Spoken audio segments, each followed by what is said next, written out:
Hello everyone, स्वागत है आपका एक नए वीडियो में। आज का जो वीडियो है वो है ह्यूमन नर्वस सिस्टम के ऊपर बेस्ड। ठीक है, ह्यूमन नर्वस सिस्टम जिसमें हम कवर करेंगे ब्रेन, ह्यूमन नर्वस सिस्टम। ठीक है, वीडियो स्टार्ट करने से पहले बताना चाहूँगा ये हमारा चैनल है जिसका नाम है एस्पिरेंट RRB JEE सेलेक्टेड। आप इसे ज्वाइन कीजिए, आपको यहाँ पर फ्री कंटेंट मिलेगा और ये कंटेंट आप देख लेते हैं, अच्छे से नोट्स बना लेते हैं और रिवीजन कर लेते हैं तो आपको आने वाले रेलवे एग्ज़ाम्स और SSC एग्ज़ाम्स में कोई भी दिक्कत नहीं होगी।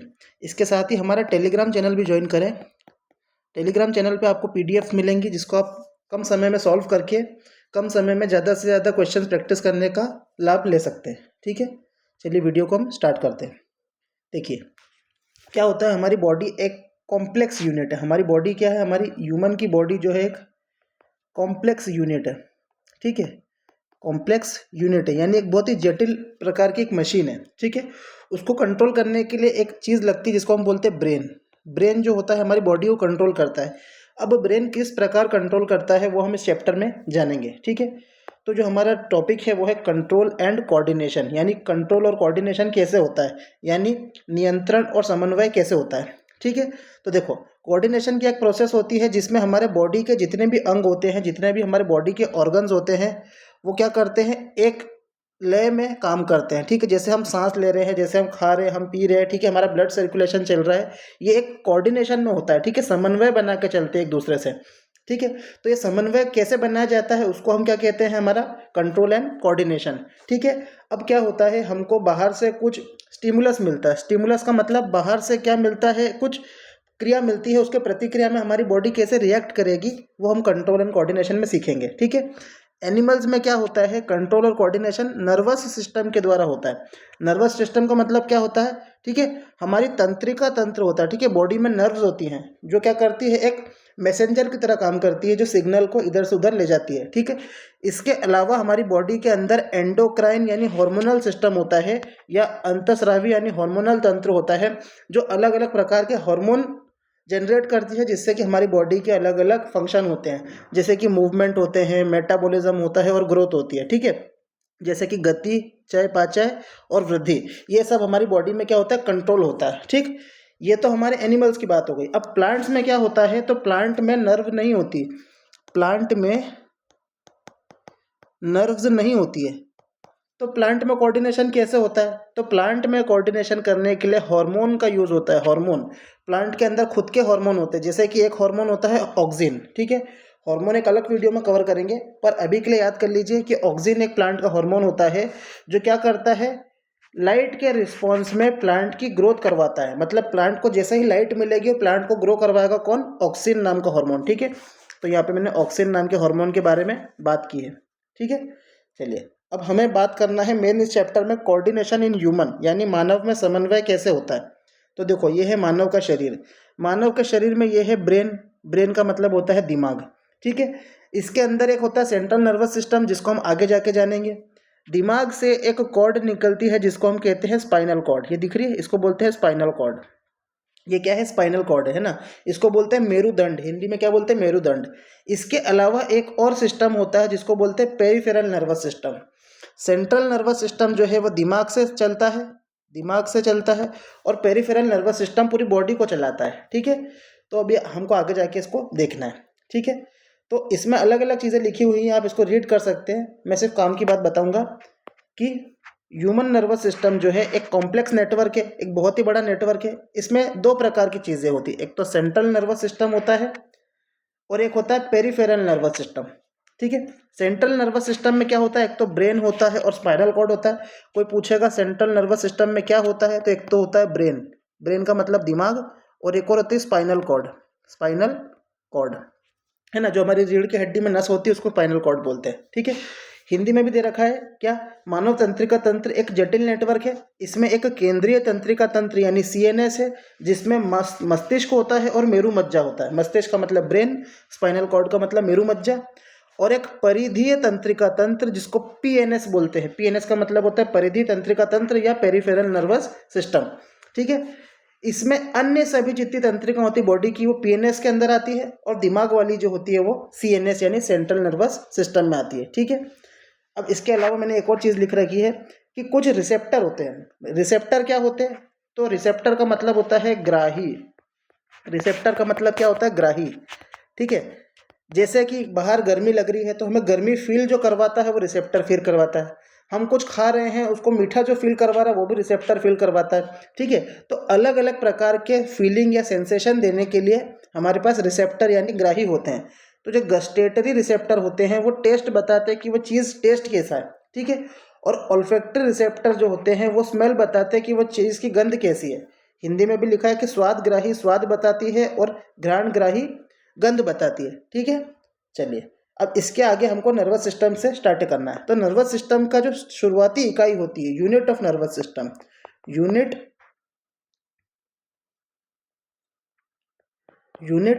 Of nervous system, nervous system की इकाई क्या होती है?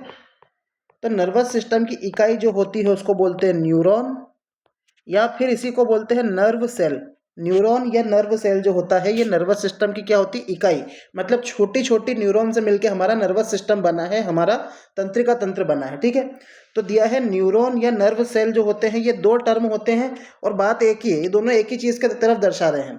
किसकी तरफ दर्शा रहे हैं? न्यूरॉन की तरफ। पहली बात तो ये हुई।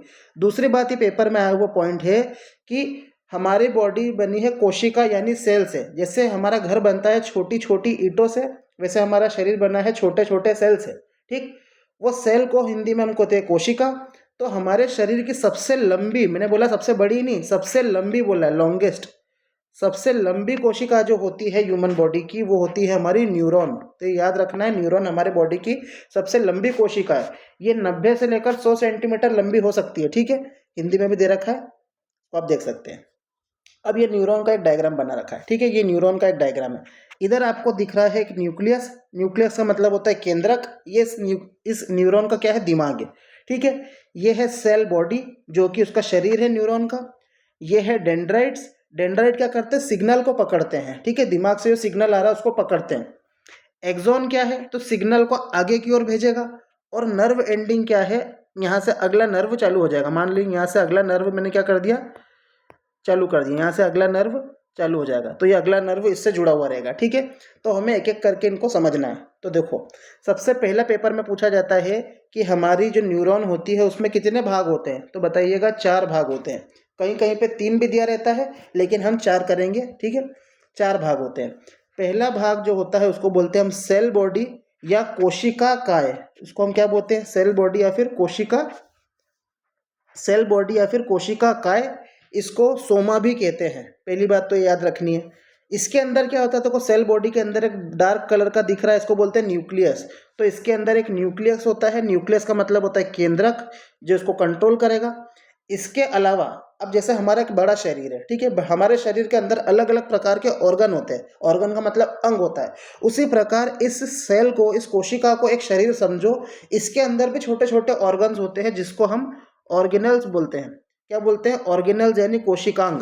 तो पेपर में पूछा जाता है कि हमारा जो न्यूक्लियस, हमारा जो क्या बोलते हैं, हमारा जो हमारी जो न्यूरॉन होती है, ठीक है, ये लिखा कोशिका, न्यूरॉन।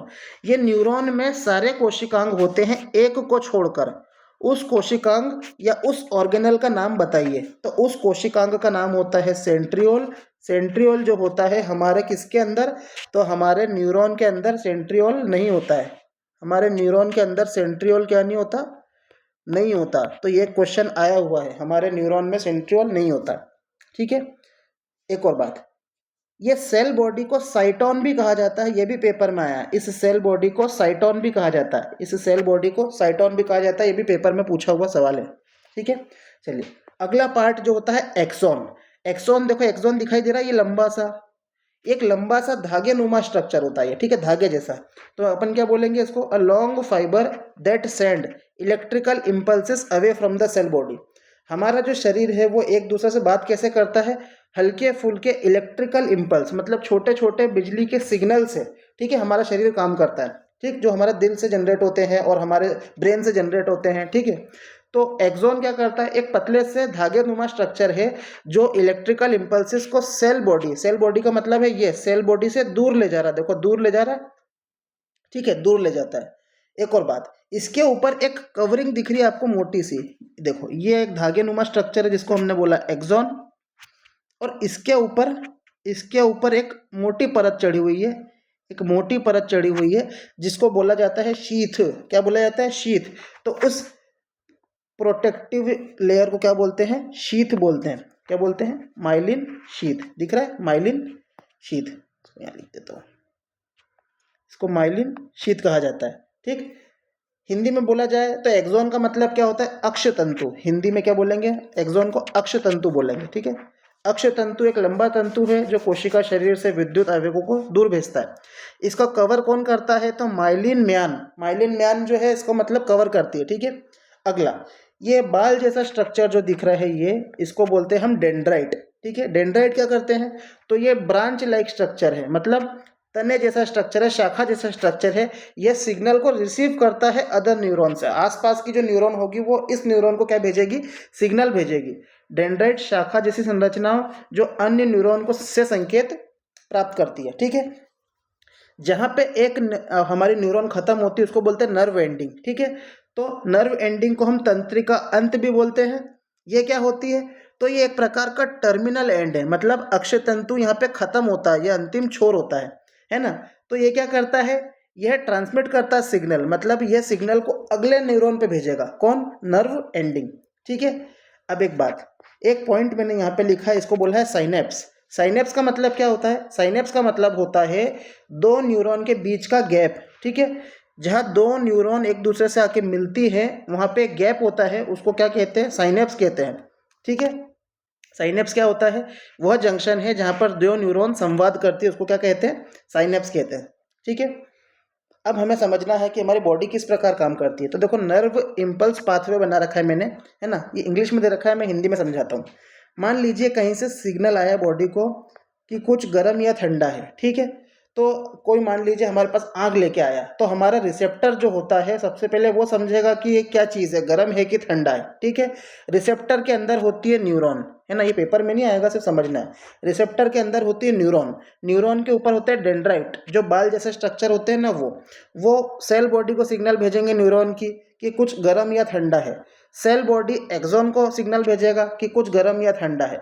एक्सॉन सिनेप्स के द्वारा, मतलब ये गैप के द्वारा, अगले न्यूरॉन को बोलेगा कि कुछ गर्म या ठंडा है। ठीक है, अगली न्यूरॉन का जो डेंड्राइट रहेगा वो अपने सेल बॉडी को बोलेगा कि कुछ गर्म या ठंडा है। ऐसे ही एक के बाद एक सारी न्यूरॉन अपने आप को एक दूसरे को मैसेज भेजेंगी। ये मैसेज किसके पास जाएगा? CNS, यानी केंद्रीय तंत्रिका तंत्र। ठीक है, ये सेंट्रल नर्वस सिस्टम के पास जाएगा और उसको बोलेगा कि कुछ गर्म या ठंडा है। दिमाग क्या करेगा? दिमाग के अंदर होती है एक मोटर न्यूरॉन। क्या होती है? एक मोटर न्यूरॉन। दिमाग उसको संकेत देगा, उसका संकेत जाएगा उस मोटर न्यूरॉन की सेल बॉडी के पास। उस मोटर न्यूरॉन की सेल बॉडी उसकी एक्सॉन को बोलेगी कि कुछ गर्म या ठंडा है, और ये मोटर न्यूरॉन इफेक्टर को भेजेगा, इफेक्टर को बोलेगा, संकेत देगा कि अपना हाथ हटा ले वहाँ से, हाथ हटा ले, remove your hand, remove your hand. मतलब इतनी सी देर में इतनी लंबी प्रोसेस हो गई, तो दिमाग को इन्हें ये संकेत दिया कि वो गर्म है, उसके पास से हमको हाथ हटाना है। ठीक है, तो इस प्रकार हमारा नर्वस सिस्टम काम करता है। ठीक है, एक और बात, एक न्यूरोमस्कुलर जंक्शन होता है, न्यूरोमस्कुलर जंक्शन होता है। ये क्या होता है? जहाँ पर ये एक सिनेप्स होता है, सिनेप्स का मतलब ये गैप होता है, जहाँ पर मोटर न्यूरॉन का मतलब ऐसी न्यूरॉन जो मूवमेंट करवाती है। ठीक है, मोटर न्यूरॉन क्या करती है? ट्रांसमिट करती है सिग्नल, किसको? मसल फाइबर को, हमारी मांसपेशियों को। मतलब हम लोग किस प्रकार किसी चीज़ को उठा सकते हैं या हाथ पैर चला सकते हैं? मसल्स के द्वारा। तो मोटर न्यूरॉन जो होती है, ये मोटर न्यूरॉन जो होती है, ये सिग्नल देती है मसल फाइबर को। क्या? कि मसल फाइबर खींचो, है ना। मसल्स कॉन्ट्रैक्शन होगा, जब मसल्स खिंचाएगी तो हम हाथ ऊपर या नीचे कर सकते हैं। ठीक है, तो ये क्रिया है, इसको हमको ज़्यादा ध्यान नहीं देना है। अब क्या होता है, मान लीजिए किसी ने हमारे हाथ के पास आग लगा दी, तो अचानक से हमारी प्रतिक्रिया होती है कि हाथ हम पीछे कर लेते हैं। तो अचानक से हुई प्रतिक्रिया को हम रिफ्लेक्स एक्शन बोलते हैं, जो हम बिना सोचे समझे करते हैं। यह एक रैपिड मतलब बहुत जल्दी, इनवॉलेंट्री का मतलब अनैच्छिक, हमारी इच्छा नहीं है। हम इच्छा से चाहे कि हमको हाथ जलाना है तो हम नहीं जला पाएंगे। ठीक है, हमारी बॉडी क्या करेगी? हाथ को दूर करना चाहेगी, तो ये अनैच्छिक है। और ये ऑटोमेटिक रिस्पॉन्स है, बॉडी ऑटोमेटिक काम करती है। ठीक है, जैसे उसके ऊपर कोई सिग्नल आता है, जैसे कि आप देख सकते हैं यहाँ पे मान लीजिए आग जल रही है, जैसे ही आग के पास हम हाथ लेके जाएंगे हमारा दिमाग बोलेगा कि हाथ दूर कर ले, और हम हाथ क्या कर लेंगे, दूर कर लेंगे। तो इतना जो पूरा एक्शन होता है इसको रिफ्लेक्स एक्शन बोलते हैं। ठीक है, ठीक है। अब रिफ्लेक्स एक्शन में क्या होता है, रिफ्लेक्स एक्शन में जो होता है कि हम एक मैसेज होता है, रिफ्लेक्स एक्शन में एक मैसेज होता है। मैसेज किसके पास जाता है, मोटर न्यूरॉन बोलती है, दिमाग जो होता है हमारा, ब्रेन जो होता है वो मोटर न्यूरॉन को बोलता है कि हाथ हटाने के लिए कार्रवाई चालू कर दो। ठीक है, अब मोटर न्यूरॉन हाथ हटाएगी तो मोटर न्यूरॉन के पास मैसेज किसके थ्रू गया, तो रिले न्यूरॉन के थ्रू गया। मतलब ऐसा समझ लीजिए ये ब्रेन है, ब्रेन बोलेगा रिले न्यूरॉन को, ब्रेन बोलेगा रिले न्यूरॉन को कि बोल मोटर न्यूरॉन को, किसको बोलना है, मोटर न्यूरॉन को बोलना है कि हाथ हटा ले। मोटर न्यूरॉन किसको बोलेगी, मसल्स को बोलेगी कि हाथ हटा ले। ठीक है, यह क्रिया होती है। तो इसको अगर हिंदी में समझना हो तो प्रतिवर्ती क्रिया में संदेश रिले न्यूरॉन के माध्यम से सीधे मोटर न्यूरॉन तक पहुंचता है। ठीक है, तो इसको ध्यान रखना है। ठीक, अगला रिफ्लेक्स एक्शन जो होता है, याद रखना पेपर में आया हुआ टॉपिक है, ये पेपर में आया हुआ है। रिफ्लेक्स एक्शन कौन कंट्रोल करता है ना, ये एक मैंने गलत चीज़ बता दी, ये गलत चीज़ बता दी यहाँ पे, इसको सही कर देता हूँ। ब्रेन नहीं बोलेगा, रिफ्लेक्स एक्शन कौन बताता है कि रिफ्लेक्स एक्शन होना चाहिए, तो ये स्पाइनल कॉर्ड, स्पाइनल कॉर्ड बताता है कि रिफ्लेक्स एक्शन होना चाहिए। दिमाग नहीं सोचता, अगर हम सोच के करेंगे तो हम तो हाथ हटा ही नहीं पाएंगे, है ना। तो ये हमको कौन बताता है, हमारा स्पाइनल कॉर्ड बताता है। यहाँ पे मैंने मेंशन भी किया है, मेरे से भी गलती हो गई, यहाँ पे मेंशन भी कर रखा है, नॉट बाय ब्रेन। क्या कि जो रिफ्लेक्स एक्शन होता है कि ऑटोमेटिक हाथ हटाना है, इसको कौन बताता है, ये ब्रेन नहीं बताता है, ये स्पाइनल कॉर्ड बताती है। कौन बताता है, इसे रीढ़ की हड्डी या मेरुदंड, रीढ़ की हड्डी भी बोल सकते हैं या मेरुदंड भी बोल सकते हैं, यह रिफ्लेक्स एक्शन को करता है। ठीक है, प्रतिवर्ती क्रिया को करता है। इसमें मस्तिष्क भाग नहीं लेता, क्यों, क्योंकि इसमें बिल्कुल कम से कम समय लगना चाहिए, सोचना भी नहीं पड़े, इसलिए इसको, इस काम को कौन करता है, हमारा मेरुदंड या हमारी रीढ़ की हड्डी। ठीक है, अब देखो ये रिफ्लेक्स आर्क का एक डायग्राम बना हुआ है। ठीक है, रिफ्लेक्स आर्क में क्या होता है कि किस प्रकार हमारा जो रिफ्लेक्स एक्शन है, प्रतिवर्ती क्रिया होती है। तो देखो सबसे पहला एक होता है सेंस ऑर्गन। ठीक है, सेंस ऑर्गन का मतलब होता है इंद्रिय अंग। ठीक है, कुछ बाहर से उत्तेजना हो रही है या स्टिमुलस हो रहा है या एक्शन हो रहा है, मान लीजिए फॉर एग्जांपल फायर जल रही है, आग जल रही है। ठीक है, मान लीजिए आग जल रही है। ठीक है, तो ये एक प्रकार की क्या उत्तेजना है, ये एक प्रकार की क्या स्टिमुलस है। सबसे पहले जो सेंस ऑर्गन है वो क्या करेगा, स्टिमुलस को ढूंढेगा कि क्या उत्तेजना हो रही है। फिर होता है सेंसरी ऑर्गन, क्या करेगा, वह सेंसरी एफरेंट न्यूरॉन यानी संवेदी अभिवाही न्यूरॉन के पास उत्तेजना को भेजेगा, और किसको बोलेगा, वो स्पाइनल कॉर्ड को यानी मेरुरज्जु को। मतलब सबसे पहले हमारा सेंसरी ऑर्गन के ऊपर हमारे मतलब सिग्नल आएगा कि फायर है, आग है, वो किसको भेजेगा, सेंसरी एफरेंट न्यूरॉन को। ये एक न्यूरॉन है क्या, सेंसरी एफरेंट न्यूरॉन, ये बोलेगा मैसेज किसको भेजना है, स्पाइनल कॉर्ड को भेजना है। ठीक है, स्पाइनल कॉर्ड क्या करेगी, स्पाइनल कॉर्ड आप समझ लीजिए ये भी एक प्रकार का छोटा दिमाग है। स्पाइनल भी क्या है, एक प्रकार का छोटा दिमाग है। यह इंटरप्रेट करेगी, समझेगी, उत्तेजना की व्याख्या करेगी कि ठंडा है या गर्म है, हाथ हटाने योग्य है या हाथ हम रख सकते हैं, और फिर किसको कमांड करेगी, मोटर न्यूरॉन को। ठीक है, मतलब कुल मिला के प्रोसेस ये होगी कि हमारा सेंस ऑर्गन रहेगा, एक सेंस ऑर्गन रहेगा जिसके ऊपर पता चलेगा कि हमने आग लगा दी। ठीक है, हाथ पैर के पास आग लगा दी, वो किसको बोलेगा, वो एफरेंट न्यूरॉन को बोलेगा, एफरेंट न्यूरॉन को बोलेगा।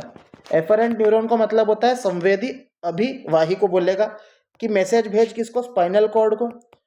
वो स्पाइनल कॉर्ड को मैसेज भेजेगा कि ऐसा ऐसा हुआ है। स्पाइनल कॉर्ड समझेगी कि आग इतनी ज़्यादा गंभीर है क्या कि हमें हाथ हटाना पड़ेगा। स्पाइनल कॉर्ड मैसेज भेजेगी इसको, मोटर न्यूरॉन को। स्पाइनल कॉर्ड मैसेज भेजेगी मोटर न्यूरॉन को, और मोटर न्यूरॉन किसको भेजेगी, मसल्स को, हमारी मांसपेशियों को, कि हाथ हटा ले। ठीक है, तो ये इतना मैसेज पूरा चलता है। ठीक है, तो यही स्टेप मैंने बताया कि मोटर न्यूरॉन को हम क्या बोलते हैं, एफरेंट न्यूरॉन बोलते हैं।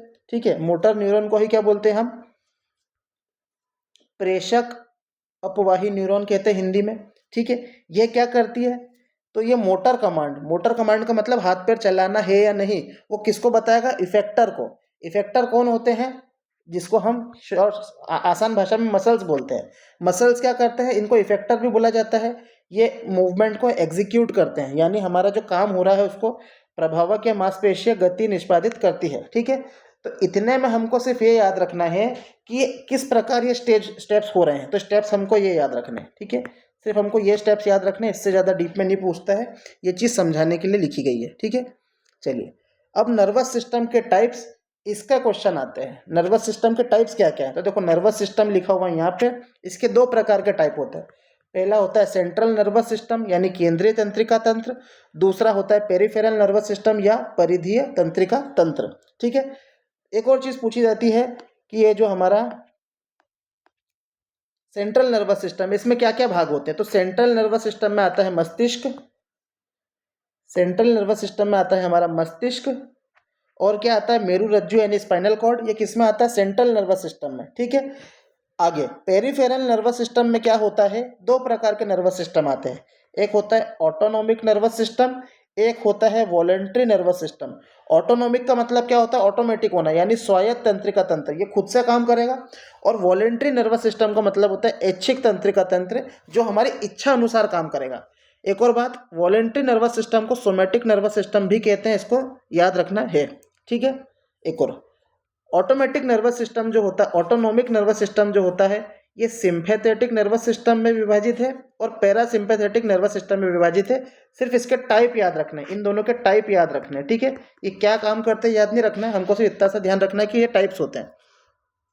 सोमैटिक नर्वस सिस्टम के अंदर एक सेंसरी नर्व होती है जो सेंस करती है ना, संवेदी तंत्रिका होती है, और एक होती है प्रेषिका तंत्रिका यानी मोटर नर्व जो कार्य करती है। देखो ये वाली नर्व समझती है कंडीशन की, क्या कंडीशन है, और ये क्या करती है? एक्शन लेती है। ठीक है, मोटर नर्व क्या करती है? एक्शन लेती है। मोटर चलती है तो एक्शन का मतलब भी क्या होता है? चलना। ठीक है, चलिए अब स्टार्ट करते हैं हमारा सेंट्रल नर्वस सिस्टम। पहला नर्वस सिस्टम जो है सेंट्रल नर्वस सिस्टम। सेंट्रल का मतलब होता है केंद्रीय, केंद्रीय का मतलब क्या होता है? जो सबसे मुख्य है। ठीक है, तो सेंट्रल नर्वस सिस्टम का काम क्या होता है? The integration and command centre of the body, मतलब बॉडी को सबसे ज़्यादा कमांड जो मिलेंगे, आदेश मिलेंगे, कहाँ से मिलेंगे? सेंट्रल नर्वस सिस्टम से मिलेंगे। यहीं पे इंफॉर्मेशन प्रोसेसिंग होगी और यहीं पे डिसीजन लिया जाएगा। क्या लिखा है? केंद्रीय तंत्रिका तंत्र को बोलते हैं सीएनएस। इसका कार्य क्या है? शरीर का एकीकरण और नियंत्रण केंद्र होता है ये, जो सूचना प्रसंस्करण और निर्णय लेने के लिए जिम्मेदार होता है। ठीक है, चलिए इसके पार्ट्स क्या क्या है? तो इसका पहला पार्ट जो होता है, इसका पहला पार्ट है हमारा दिमाग यानी ब्रेन। ब्रेन का काम क्या होता है? तो देखो सिंपल सी बात है, ब्रेन क्या करता है? प्रोसेस सेंसरी डाटा, है ना, हमें कुछ महसूस हुआ, सेंस हुआ हमको, सेंस का मतलब संवेदी, है ना, कुछ हमें महसूस हुआ तो उस डाटा को वो प्रोसेस करेगा। जैसे कंप्यूटर में हमारा प्रोसेसर होता है। हमारे बॉडी फंक्शन को रेगुलेट कौन करता है? ब्रेन रेगुलेट करता है। हमारी थॉट यानी हमारे सोच या हमारी इमोशन या हमारे मूवमेंट को भी कौन कंट्रोल करता है? ब्रेन कंट्रोल करता है। ठीक है, दूसरा पार्ट जो होता है सेंट्रल नर्वस सिस्टम का, वो होता है स्पाइनल कॉर्ड। स्पाइनल कॉर्ड का मतलब क्या होता है? तो स्पाइनल कॉर्ड का मतलब होता है रीढ़ की हड्डी या मेरुरज्जु या मेरुदंड। ठीक है, ये क्या करता है? तो ये दिमाग से आने वाले सिग्नल को बॉडी के अन्य हिस्सों में भेजता है। मतलब दिमाग तो क्या हो गया? सेंट्रल प्रोसेसिंग यूनिट है ना, सीपीयू हमारा कंप्यूटर जैसा। और स्पाइनल कॉर्ड क्या है? वो दिमाग को पूरी बॉडी से जोड़ रहा है। ठीक है, स्पाइनल कॉर्ड का काम क्या है? यह कनेक्ट करता है सेंट्रल नर्वस सिस्टम यानी कि हमारे दिमाग को to the rest of the body, rest of the body से कनेक्ट करेगा। इससे क्या होता है? इंफॉर्मेशन का आदान प्रदान होता है बॉडी के अंदर। ठीक है, एक और बात, अब यहाँ से एक चीज मिस हो गई, पेरिफेरल नर्वस सिस्टम आ गया, है ना। चलो यहाँ से चालू होता है पेरिफेरल नर्वस सिस्टम। ठीक है, यानी सेकेंड पार्ट, इसको बोल देते हैं ए, इसको बोल देते हैं बी। अब यहाँ से चालू हो रहा है सेकेंड पार्ट।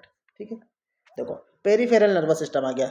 नर्वस सिस्टम के दो प्रकार बताए थे, एक तो सेंट्रल नर्वस सिस्टम और एक पेरिफेरल नर्वस सिस्टम। ठीक है, पेरिफेरल नर्वस सिस्टम क्या करता है?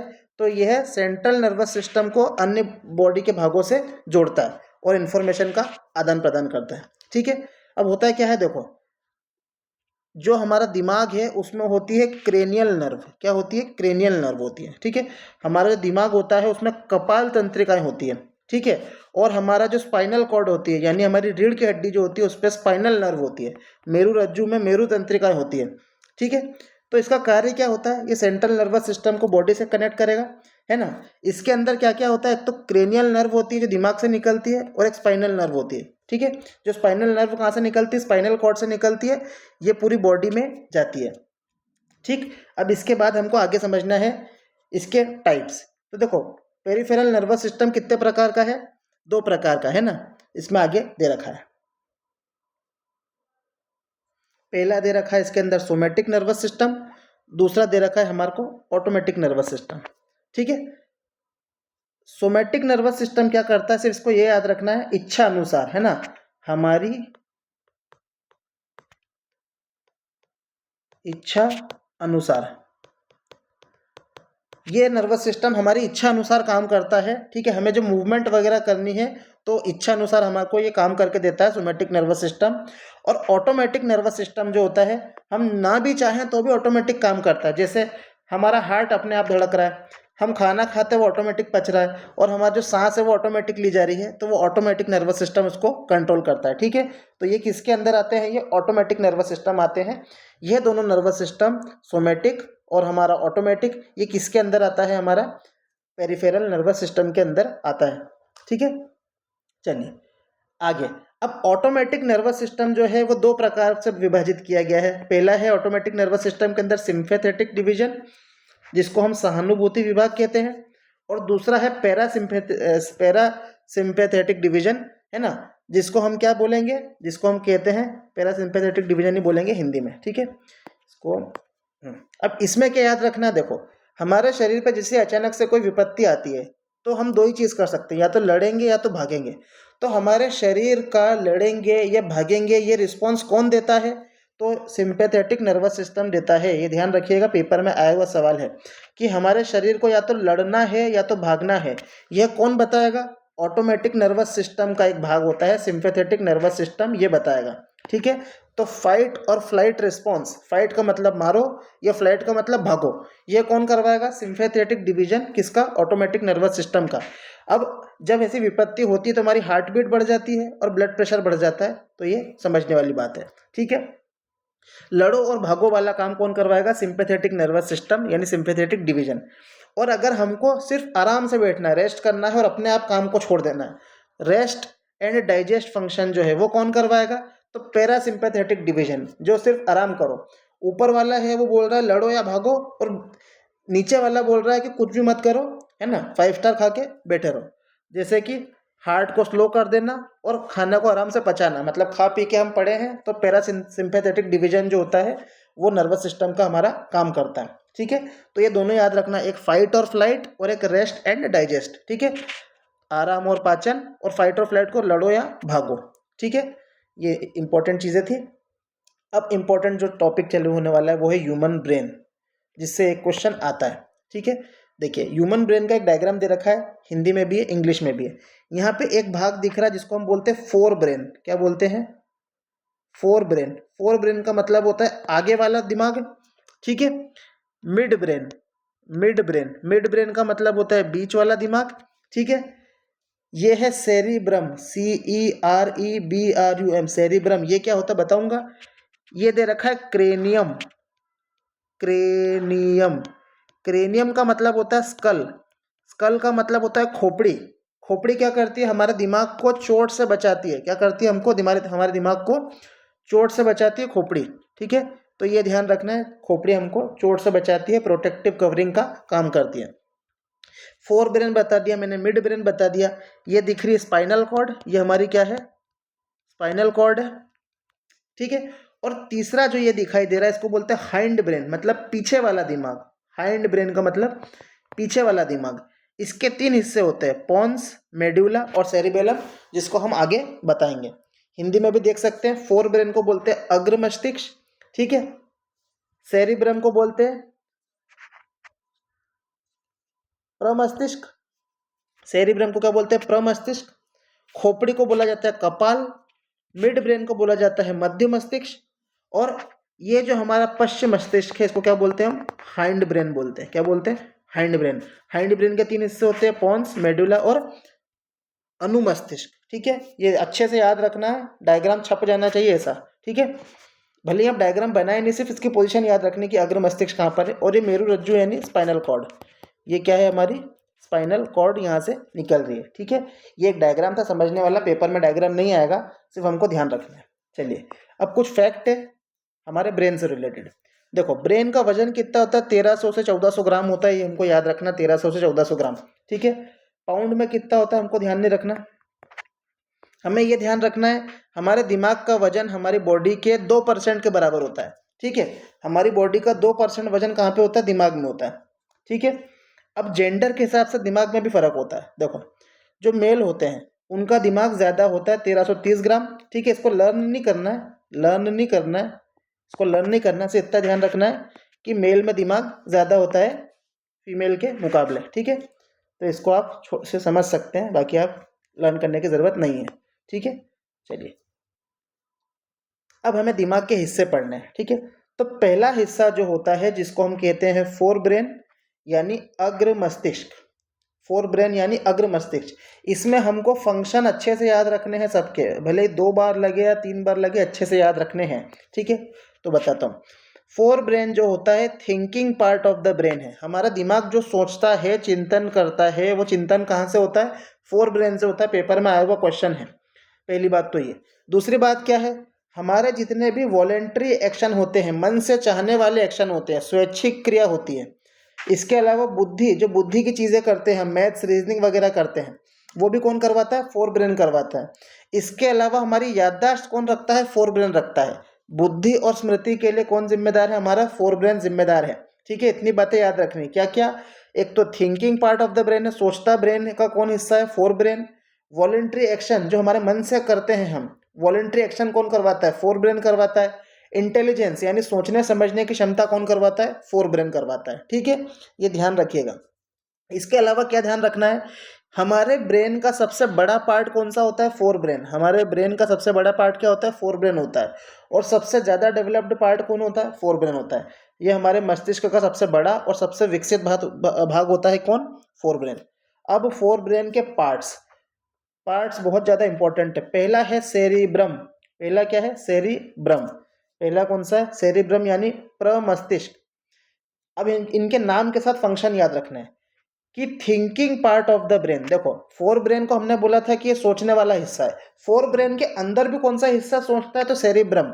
इसके अलावा वॉलेंट्री एक्शन, वॉलेंट्री एक्शन का मतलब मैं ग्लास से पानी पी रहा हूँ, मैं चल रहा हूँ, मैं कुछ भी हाथ में लिख रहा हूँ, ये कौन करेगा, तो सेरिब्रम जो होता है एक तो सोचने वाला हिस्सा भी है और वॉलेंट्री एक्शन भी करता है। इसके अलावा सेरिब्रम क्या करता है, रीजनिंग, रीजनिंग का मतलब तर्क है ना, स्पीच बोलना, इंटेलिजेंस का मतलब सोचना समझना, साइट का मतलब देखना, हियरिंग का मतलब सुनना। इस प्रकार की जितनी चीज़ें हैं वो कौन करता है, हमारा सेरिब्रम करता है ना। मस्तिष्क का चिंतनशील भाग स्वैच्छिक क्रियाओं को नियंत्रित करता है। तर्क, वाणी, बुद्धि, दृष्टि और श्रवण के लिए कौन जिम्मेदार है, सेरिब्रम जिम्मेदार है, ठीक है। चलिए ये था सेरिब्रम। अब अभी हम लोग फोर ब्रेन के पार्ट्स पढ़ रहे थे। फोर ब्रेन का पार्ट ए जो था सेरिब्रम, पार्ट बी जो होता है उसको बोलते हैं ऑल्फैक्टरी लोब। ऑल्फैक्टरी लोब भी किसका भाग है, फोर ब्रेन का भाग है। ऑल्फैक्टरी का मतलब ही होता है सुगंध यानी स्मेल। तो ऑल्फैक्टरी लोब का काम क्या होता है, ये स्मेल डिटेक्ट करता है, ठीक है। इसका शेप कैसा होता है, क्लब शेप जैसा होता है। क्लब कैसा देता है, तो देखो हमने गोल्फ देखा, गोल्फ की स्टिक्स कैसी रहती है, गोल्फ की स्टिक्स ऐसी रहती है, इसको बोलते हैं क्लब, ठीक है। तो क्लब के जैसा ऑल्फैक्टरी लोब दिखाई देता है। इसको हम घ्राण लोब भी कहते हैं, यानी ये गंध का पता लगाता है और क्लब के आकार का होता है। तो ये भी हमको ध्यान रखना है, ठीक है। इसको नोट करके 2-3 बार पढ़ेंगे तो हमको याद हो जाएगा। फोर ब्रेन का अगला हिस्सा है हाइपोथैलेमस। हाइपोथैलेमस क्या करता है, ये बॉडी टेम्परेचर, भूख और प्यास को कंट्रोल करता है। कौन, हाइपोथैलेमस। क्या करता है हाइपोथैलेमस, शरीर का तापमान, भूख और प्यास को नियंत्रित करता है, ठीक है। तो हमको इतनी बातें एक एक लाइन याद रखनी है। आप और कई किताब में पढ़ेंगे तो बहुत सारा दिया रहेगा, लेकिन हमको सिर्फ इतने गिने चुने पॉइंट ध्यान रखने हैं। 2 से 3 बार पढ़ेंगे तो ध्यान हो जाएगा, ठीक है। मिड ब्रेन, देखो मिड ब्रेन कहाँ दिखाई दे रहा है, तो मिड ब्रेन हमको दिखाई दे रहा है, मिड ब्रेन हमको यहाँ दिखाई दे रहा है। मिड ब्रेन कहाँ दिखाई दे रहा है, यहाँ दिखाई दे रहा है। जो क्या कर रहा है, फोर ब्रेन को और हैंड ब्रेन को जोड़ रहा है। मतलब अग्र मस्तिष्क और पक्ष मस्तिष्क को कौन जोड़ रहा है, मध्य मस्तिष्क जोड़ रहा है। तो यही पॉइंट अगला है, क्या है, मिड ब्रेन जो होता है फोर ब्रेन को हैंड ब्रेन से जोड़ता है, मध्य मस्तिष्क अग्र मस्तिष्क को पश्चिम मस्तिष्क से जोड़ता है, ठीक है। इसका काम क्या होता है मेन, तो देखो इसका काम जो होता है मिड ब्रेन का, ये होता है सेंसरी इंफॉर्मेशन को प्रोसेस करना, है ना, संवेदी सूचनाओं को प्रोसेस करना। अब संवेदी सूचना क्या होती है, एग्जाम्पल क्या होंगे, जैसे हम देख रहे हैं, जो हम सुन रहे हैं, देखना और सुनना ये कौन कंट्रोल कर रहा है? हमारा मिड ब्रेन कंट्रोल कर रहा है, ठीक है। हमारी जो आईज का मूवमेंट है कौन कंट्रोल कर रहा है? हमारा मिड ब्रेन कंट्रोल कर रहा है। और मोस्ट इंपॉर्टेंट जो पेपर में ज़्यादा पूछा जाता है, हमारा सिर को, हमारी गर्दन को और हमारे मतलब सिर से लेकर गर्दन तक का जो पूरा हिस्सा होता है, इसको कौन कंट्रोल करता है? मिड ब्रेन कंट्रोल करता है, ठीक है। सिर, गर्दन और धड़कों की गति को कौन नियंत्रित करता है? हमारा मिड ब्रेन करता है, ठीक है। ये ध्यान रखना है। अगला हाइंड ब्रेन। हाइंड ब्रेन क्या करता है? देखो, हाइंड ब्रेन जो दिख रहा है हमारा, ये पश्चिम मस्तिष्क, ठीक है। हाइंड ब्रेन कहाँ दिख रहा है? नीचे का हिस्सा है, ये नीचे का हिस्सा है। और नीचे क्या है? मेरू रज्जु यानी स्पाइनल कॉर्ड है। तो हाइंड ब्रेन क्या कर रहा है? मेरू रज्जु से दिमाग को कनेक्ट कर रहा है, ठीक है। तो वही बताया गया है। क्या हाइंड ब्रेन क्या करता है? यह स्पाइनल कॉर्ड से कनेक्शन करता है, किसका? पूरी बॉडी का। हमारा दिमाग हैंड ब्रेन की सहायता से, स्पाइनल कॉर्ड की सहायता से रेस्ट ऑफ द बॉडी से जुड़ा रहता है। इसमें इंपॉर्टेंट चीज़ क्या है? जितने भी इनवॉलेंट्री एक्शन है, यानी अनैच्छिक, हमने मन से नहीं सोच रहे, और स्वचालित यानी ऑटोमेटिक जितने भी काम होते हैं बॉडी के, वो कौन करेगा? हाइंड ब्रेन इसको रिस्पॉन्सिबल होता है, ठीक है। हमारे बॉडी मूवमेंट को कोऑर्डिनेट करना, ठीक है। हम चल कैसे रहे हैं, ठीक है, हम बोल कैसे रहे हैं, इसको कोऑर्डिनेशन कौन करता है? हमारा हाइंड ब्रेन करता है, ठीक है। और हमारा बैलेंस और पोस्चर, हम सीधे चल रहे हैं कि नहीं, ठीक है। हमारा संतुलन और मुद्रा, ये बहुत इंपॉर्टेंट है, पेपर में आया। हमारा संतुलन और मुद्रा कौन सही करता है? तो हाइंड ब्रेन सही करता है, ठीक है। अब हाइंड ब्रेन के जो हिस्से हैं ये बहुत इंपॉर्टेंट है, कई बार पूछे गए हैं। पहला जो है सेरिबेलम, जो कई एग्जाम में आया है। ये क्या करता है? तो यह fine tunes and coordinates voluntary muscle movement for precision and smoothness. मतलब ये सटीकता और सहजता प्रदान करता है। मान लीजिए मैं लिख रहा हूँ, तो सटीकता से जो लिख रहा हूँ वो सेरिबेलम के कारण लिख पा रहा हूँ, ठीक है। ये क्या करता है? सटीकता प्रोवाइड कराता है, प्रिसीजन और स्मूथनेस यानी सुव्यवस्थित और समन्वित करता है, ठीक है, हम जो भी काम करते हैं। दूसरा, ये क्या करता है? बॉडी के पोस्चर को, है ना, बॉडी का पोस्चर कैसा है, बॉडी का बैलेंस कैसा है, या इक्विलिब्रियम कैसा है, कब? जब हम चल रहे हैं, हम पानी पी रहे हैं, हम कैच खेल रहे हैं, कैचिंग कर रहे हैं, तो ये सेरिबेलम कंट्रोल करता है। चलने, पानी पीने, मछली पकड़ने के दौरान शरीर की मुद्रा, है ना, और संतुलन या बैलेंस बनाए रखने में कौन मदद करता है? हमारा सेरिबेलम मदद करता है, ठीक है। अगला जो हिस्सा है वो है पोन्स। देखो पोन्स डायग्राम में कहाँ दिख रहा है? तो जो पोन्स है वो डायग्राम में यहाँ दिख रहा है। देखो पोन्स यहाँ दिख रहा है। किसके ऊपर दिख रहा है? तो आप बोलेंगे मेडुला के ऊपर दिख रहा है, ठीक है। तो यही बताना है। हमारा जो पोन्स है वो मेडुला के ऊपर है ना। पोन्स जो होता है मेडुला के ऊपर स्थित है। इसका काम क्या है? तो कई बार पेपर में पूछा गया है, रेस्पिरेशन करना यानी सांस लेना। इसके अलावा स्लीप वेक साइकिल, हम सो कब रहे, हम जाग कब रहे, इसको कंट्रोल कौन करेगा? मेडुला। तो इसको 3-4 बार पढ़ना है। मेडुला स्लीप वेक साइकिल यानी सोने जागने की जो क्रिया होती है उसको मेडुला कंट्रोल करेगा।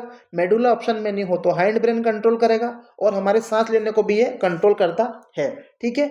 चलिए अगला जो पार्ट है मेडुला, सबसे नीचे वाला। मेडुला भी बहुत ज़्यादा इंपॉर्टेंट है, कई बार पेपर में पूछा गया है। क्यों पूछा गया है? क्योंकि ये सबसे ज़्यादा इंपॉर्टेंट फंक्शन जो है हमारी बॉडी के, जो इनवॉलेंट्री फंक्शन है, जो हम अपने मन से नहीं करते, अनैच्छिक, जैसे हमारे दिल की रेट को कंट्रोल करना, हार्ट बीट कितनी रफ्तार से हो रही है वो कंट्रोल करना, हम सांस कैसे ले रहे हैं उसको कंट्रोल करना, और बीपी को भी कंट्रोल कौन करता है? हमारा मेडुला। खांसी, ये हमारा हृदय गति, श्वास और रक्तचाप जैसी अनैच्छिक क्रियाओं को नियंत्रित करता है। इसके अलावा हम खांस रहे हैं, हमें वॉमिट यानी उल्टी आती है, और हम जो सलाइवा यानी थूक को निगलते हैं, ठीक है, ये भी कौन करता है? लार और उल्टी जैसी प्रतिवर्ती क्रियाओं को भी कौन प्रभावित करता है? मेडुला। इसके अलावा एक बार पेपर में ये भी पूछा गया है कि हमारे बॉडी में होम्योस्टेसिस जो होता है, होम्योस्टेसिस का मतलब अंदर का जो सिस्टम रहता है बॉडी का, ठीक है, बॉडी जो है हमारा बैलेंस पे चलती है। हर चीज़ में बैलेंस बना रहेगा तो हमारी बॉडी चलेगी, है ना। तो हमारी बॉडी का जो बैलेंस होता है उसको होम्योस्टेसिस बोलते हैं। इसको मेंटेन कौन करता है? मेडुला मेंटेन करता है। बॉडी के इंटरनल बैलेंस यानी होम्योस्टेसिस को मेडुला कंट्रोल करता है। हिंदी में भी यही कहेंगे कि होम्योस्टेसिस को कंट्रोल कौन करता है? तो मेडुला कंट्रोल करता है। होम्योस्टेसिस का मतलब होता है आंतरिक संतुलन, ठीक है। इसके अलावा एक पॉइंट और आता है जिसको हम क्या कहते हैं? Brain stem. ये दिखाई दे रहा है, ब्रेन स्टेम। पूछा गया है कि ब्रेन स्टेम किन 2 चीज़ों से मिलकर बना है? तो ब्रेन स्टेम जो है वो मिड ब्रेन और हाइंड ब्रेन से मिलके बना है। ब्रेन स्टेम जो है वो मध्य मस्तिष्क और पश्चिम मस्तिष्क से मिलके बना है, और फिर ये किससे जुड़ा रहता है? रीढ़ की हड्डी यानी मेरुदंड से जुड़ा रहता है। ठीक है, चलिए अगला टॉपिक जो है वो स्पाइनल कॉर्ड है, या इसको मेरुदंड भी कहते हैं। देखो सबसे पहले ये डायग्राम से देखो कहाँ से निकल रही है, तो हमारा मेरुदंड जो है कहाँ से निकल रहा है, तो देखो ये हमारे मेडुला के नीचे से निकल रहा है। ठीक है, ये मेडुला के नीचे से निकल रहा है, तो वही देखना है हमको कि हमारा जो स्पाइनल कॉर्ड है वो कहाँ से निकल रही है। इट अराइजेस फ्रॉम मेडुला, ये मेडुला से निकलता है। It transmit neural signal from brain to body. ठीक है, जो दिमागी संकेत होते हैं वो दिमाग से ब्रेन को, बॉडी को कौन भेजता है? हमारा स्पाइनल कॉर्ड भेजता है। ठीक है, हिंदी में भी लिखा गया है कि जो हमारा स्पाइनल कॉर्ड है ये और जो मेरुदंड है ये मेडुला से उत्पन्न होता है। ये मस्तिष्क से शरीर तक तंत्रिका संकेत को प्रेषित करता है। ठीक है, अब इसके अलावा ध्यान रखना है कि देखो हमारा जो स्पाइनल कॉर्ड है और हमारा जो दिमाग है ये बहुत ही ज़्यादा इंपॉर्टेंट चीज़ है। अगर इस पर चोट लग गई तो हमारा शरीर पैरालिसिस आ जाएगा, चलना बंद कर देगा। तो इनकी प्रोटेक्शन के लिए भी कुछ चीज़ें होती है। तो देखो ब्रेन की प्रोटेक्शन के लिए होती है हमारी खोपड़ी यानी स्कल। मस्तिष्क खोपड़ी के द्वारा सेफ रहता है। खोपड़ी के अंदर क्या रहता है? एक 3 परत रहती है। 3 परत, 1 2 3, 3 परत रहती है ना। मांसपेशी की कुछ मसल्स होती है जिसको हम कहते हैं मेनिंजेस, जिसको हम क्या कहते हैं? मेनिंजेस कहते हैं। वो हमारी खोपड़ी के नीचे होती है, कुशन की तरह काम करती है, गद्दे की तरह काम करती है ना, जो शॉक को एब्जॉर्ब करती है। इसके अलावा उनके बीच में एक सेरिब्रोस्पाइनल फ्लूइड यानी CSF है ना, इसमें एक तरल पदार्थ रहता है जिसको क्या बोलते हैं? मस्तिष्क मेरु द्रव्य यानी सेरिब्रोस्पाइनल फ्लूइड रहता है, जो क्या करते हैं सब ये तीनों मिलके क्या करते हैं? ये शॉक एब्जॉर्बर की तरह काम करते हैं, झटके से बचाते हैं। ठीक है, झटका लगेगा दिमाग में तो दिमाग हमारा खराब हो सकता है, तो उसको बचाने के लिए कौन काम करता है? एक हमारा खोपड़ी, फिर 3 मेनिंजेस और इसके अलावा सेरिब्रोस्पाइनल फ्लूइड। ये तो दिमाग को हमने प्रोटेक्शन दे दी। इसके अलावा जो हमारी स्पाइनल कॉर्ड है, मेरुदंड है, उसको प्रोटेक्शन कैसे मिलेगी? तो हमारी रीढ़ की हड्डी होती है, ठीक है, जो पीठ पर कड़क कड़क जो फील होती है उसको बोलते हैं हम वर्टिब्रल कॉलम या बैकबोन या रीढ़ की हड्डी। ये स्पाइनल कॉलम को ये हमारी स्पाइनल कॉर्ड को क्या करती है? सेफ कर देती है। ठीक है, इसके अंदर भी क्या होती है? मेनिंजेस होती है, इसके अंदर भी रहती है, और इसके अंदर भी सेरिब्रोस्पाइनल फ्लूइड होता है जिसके बारे में ऊपर चर्चा की। देखो ये होती है हमारी रीढ़ की हड्डी यानी स्पाइनल कॉर्ड। ये हमारा दिमाग है, ये आ रही है स्पाइनल कॉर्ड, और ये हड्डियों के ढांचे के अंदर स्पाइनल कॉर्ड है, जिसको हड्डियों के ढांचे को हम वर्टिब्रल कॉलम बोलते हैं। ठीक है, वर्टिब्रल कॉलम इसको कहा जाता है, यानी रीढ़ की हड्डी के अंदर की हड्डियां। ठीक है, चलिए यहाँ तक हमारा सेंट्रल नर्वस सिस्टम हुआ खत्म। अब है पेरिफेरल नर्वस सिस्टम। पहली बात, पेरिफेरल नर्वस सिस्टम क्या करता है? जो भी तंत्रिका या नर्व सेंट्रल नर्वस सिस्टम में आती है या जाती है उनको बाकी बॉडी से कौन कनेक्ट करता है? Peripheral nervous system. ठीक है, ये ज़्यादा इंपॉर्टेंट इसके अंदर सिर्फ ये पॉइंट है कि इसके अंदर कौन कौन सी तंत्रिका होती है। तो इसके अंदर पहली जो तंत्रिका होती है उसको बोलते हैं क्रेनियल नर्व। क्रेनियल नर्व का मतलब कपाल तंत्रिका, नाम से समझ में आ रहा है क्रेनियल या कपाल से निकलेगी है। तो ये नर्व ऐसी है जो ब्रेन से निकलती है या दिमाग से निकलती है, मस्तिष्क से निकलती है, और पूरे शरीर पूरे सिर में फैलती है। ये सिर्फ सिर में रहती है। कौन सी? Cranial nerve. अगली जो है स्पाइनल नर्व है। स्पाइनल नर्व का मतलब मेरु मज्जा तंत्रिका, नाम से समझ में आ रहा है ये स्पाइनल कॉर्ड से निकलेगी यानी मेरु मज्जा से निकलेगी। तो यह निकलती हमारे स्पाइनल कॉर्ड से है और हमारे पूरे बॉडी में जाती है, हेड को छोड़ के। किसको छोड़ के? ध्यान रखिएगा, हेड को छोड़ के, दिमाग को छोड़ के। ठीक है, सिर को छोड़ के पूरे शरीर में फैलती है। क्यों? क्योंकि सिर के अंदर कौन सी नर्व है? क्रेनियल नर्व है। ठीक है, सिर के अंदर क्रेनियल नर्व, स्पाइनल कॉर्ड के अंदर स्पाइनल नर्व। इसके अलावा विसरल नर्व होती है, ये भी कहाँ से निकलती? स्पाइनल कॉर्ड से ही निकलती है। ये शरीर के अंदरूनी अंगों में जाती है। ठीक है, स्पाइनल कॉर्ड से निकल के शरीर के अंदरूनी अंगों में कौन जाती है? आंत्र तंत्रिका। आंत्र तंत्रिका मतलब जो अंदरूनी अंगों को जोड़ती है स्पाइनल कॉर्ड से। ठीक है, ध्यान रखिएगा इसको। चलिए, अब इतने नोट्स पढ़ने के बाद कुछ क्वेश्चन हैं जो आपको प्रैक्टिस करने हैं। कुछ क्वेश्चन मैं बताऊंगा और बाकी क्वेश्चन आपको आंसर दे रखे हैं, लेकिन समझने के लिए हमारे नोट्स पढ़ने पड़ेंगे। ठीक है, तो चलिए प्रैक्टिस क्वेश्चन को हम स्टार्ट करते हैं। ये सब PYQ हैं, सबके सब PYQ हैं। चलिए स्टार्ट करते हैं।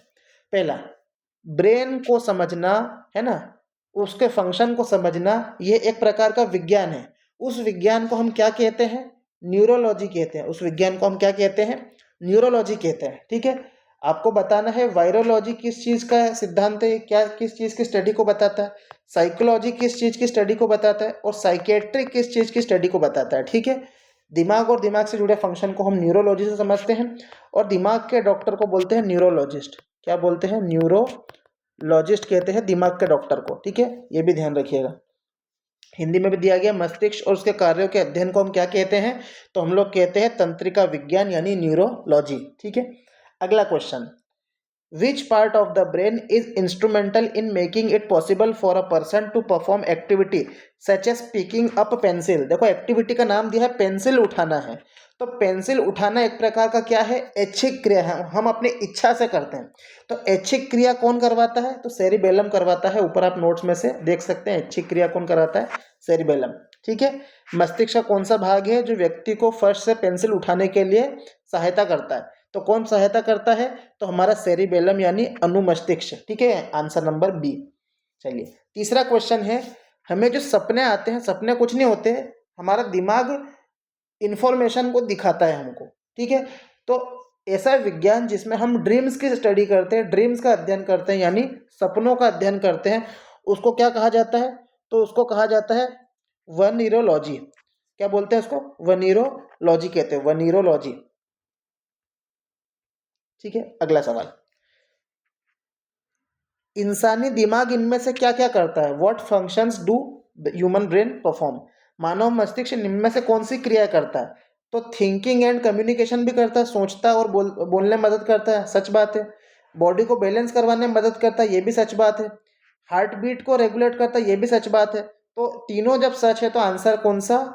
ऑल ऑफ द अबव, है ना, ऑल ऑफ द अबव। क्योंकि ऊपर वाले ऑप्शन में ओनली दे रखा था, ओनली मतलब कि इसके अलावा कुछ नहीं कर सकता, तो आंसर क्या हो जाएगा? ऑल ऑफ द अबव, ठीक है। अगला क्वेश्चन, देखो अभी बात करी कि जो न्यूरॉन होते हैं, जो हमारी तंत्रिका होती है, वो इलेक्ट्रिक सिग्नल पे काम करती है। किस पे काम करती है? इलेक्ट्रिक सिग्नल पे काम करती है। तो जो इलेक्ट्रिक सिग्नल है हमारे ब्रेन के अंदर होते हैं, तो उसके अंदर इलेक्ट्रिकल एक्टिविटी होती है, यानी विद्युत गतिविधि होती है दिमाग के अंदर, है ना, जिसको हम सिर पे कुछ सेंसर लगा के स्टडी कर सकते हैं। तो उस सेंसर को क्या कहा जाता है? तो उस सेंसर को ईईजी कहा जाता है, जिसके द्वारा हम दिमाग के इलेक्ट्रिकल जो एक्टिविटी है उसका अध्ययन करते हैं।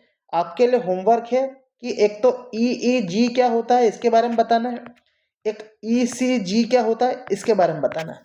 ईईजी के द्वारा हम दिमाग का अध्ययन कर रहे हैं, ईसीजी के द्वारा हम दिल का अध्ययन करते हैं। तो आपको ये होमवर्क में नोट करना है और कमेंट करके ज़रूर बताना है। इसके अलावा अगला क्वेश्चन है, main thinking part of the human brain. सबसे पहला जो पढ़ाया था मेन थिंकिंग पार्ट, तो जो मेन थिंकिंग पार्ट है वो कौन करता है? तो ऊपर ही बताया फोर ब्रेन करता है। लेकिन फोर ब्रेन का भी कौन सा हिस्सा करता है? तो आंसर क्या हो जाएगा? सेरिब्रम, ठीक है। ऐसे याद रखना है हमको, प्रमस्तिष्क। चलिए अगला, which of the following is the basic structural and functional unit of nervous system? हमारे नर्वस सिस्टम का सबसे छोटी इकाई कौन सी होती है? तो न्यूरॉन होती है, ठीक है। इसके अलावा यहाँ पे एक नेफ्रॉन दे रखी है। नेफ्रॉन क्या है? तो यह है स्मॉलेस्ट यूनिट, यह है स्मॉलेस्ट यूनिट ऑफ किडनी। हमारी जो किडनी होती है उसकी सबसे छोटी इकाई क्या होती है? नेफ्रॉन होती है, ठीक है। आपको सेरिब्रम के फंक्शन भी बताने हैं और सेरिबेलम के फंक्शन भी बताने होमवर्क में, ठीक है। अगला सवाल, यहाँ पे ब्रेन के कुछ भाग दे रखे हैं, mid brain, cerebrum, medulla, cerebellum, और उसके सामने यहाँ पे इनके फंक्शंस लिखे हैं, ठीक है। अब आपको करना है इनके नोट्स को पढ़ना है और उसके बाद आंसर करना है। हिंदी और इंग्लिश में आंसर दे रखा है, ठीक है। ये आंसर आपको होमवर्क में करना है। इसको मैं नहीं बताऊंगा कि आंसर कैसे आया, सब लिखा हुआ है। आप नोट्स को एक बार पढ़ेंगे आपको ऑटोमेटिक समझ में आ जाएगा। फिर भी नहीं समझ में आए तो कमेंट करके आप पूछ सकते हैं, ठीक है। अगला, बॉडी का ब्रेन का कौन सा part, which part of the brain is responsible for different function? कौन कौन से? Movement, touch, vision, hearing and thought, है ना। हमारे मस्तिष्क का कौन सा भाग जो है विभिन्न कार्य जैसे गति, स्पर्श, दृष्टि, श्रवण, है ना, इसमें मदद करता है। तो जो सेरिबेलम होता है वो इसमें मदद करता है, ठीक है। अब इसको आप कहाँ पढ़ेंगे? तो देखो सेरिबेलम के जो नोट्स है ऊपर, सेरिबेलम के बारे में ऊपर जाएंगे, ये आ गया सेरिबेलम, ठीक है। तो ये किस किस में मदद कर रहा है, तो ये सब लिखा हुआ है यहाँ पे, ठीक है। आप इसको एक बार देख सकते हैं, ठीक। नीचे चलते हैं।